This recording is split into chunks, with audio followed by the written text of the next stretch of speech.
Saya Haji Firman ingin berkongsi 7 amalan ketika kita berada di Tanah Suci.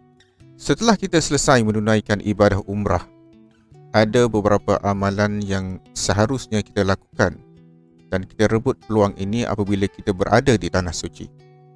Yang pertamanya, kita perbanyakkan tawaf sunat. Satu-satunya ibadah yang hanya ada di Masjidil Haram, tidak ada di tempat lain. Ada baiknya kita melakukan tawaf sunat seberapa banyak yang kita mampu, insya-Allah. Yang keduanya, kita juga boleh mengambil peluang untuk memperbanyakkan segala jenis solat sunat. Seperti mana yang kita tahu, ganjaran pahala apabila kita menunaikan ibadah di Masjidil Haram iaitu 100,000 kali ganda berbanding dengan kita melakukan ibadah di tempat lain.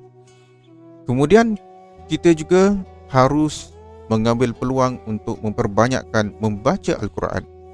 Dan kalau boleh, sekiranya kita mampu, alangkah baiknya kita dapat khatam Al-Quran di Masjidil Haram. Ini sesuatu yang sangat istimewa. Yang keempatnya, kita perbanyakkan berdoa di hadapan Kaabah. Melihat Kaabah juga kita akan mendapat satu gandaan pahala yang cukup besar.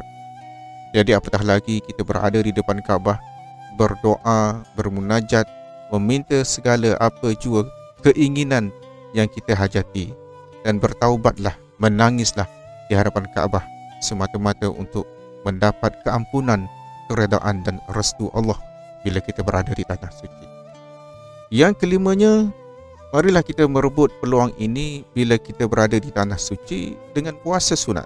Mungkin kita sudah biasa melakukan ibadah puasa di negara kita, tetapi alangkah baiknya juga kalau kita mendapat peluang ini dan merebut peluang ini untuk melakukan ibadah puasa di Tanah Suci. Yang keenamnya, perbanyakkan sedekah.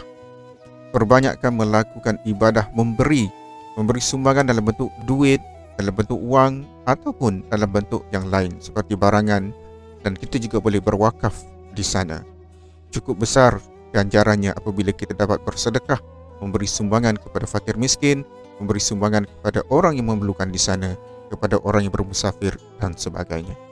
Dan yang ketujuh, marilah kita sama-sama apabila berada di tempat yang begitu barakah ini, kita perbanyakkan ziarah, menyelusuri sejarah dan sirah Rasulullah. Disitulah bermulanya Nabi berdakwah kepada seluruh umat Islam di dunia ini. InsyaAllah, marilah kita sama-sama mengamalkan 7 amalan ini apabila kita berada di Tanah Suci. Sekian, Assalamualaikum warahmatullahi wabarakatuh.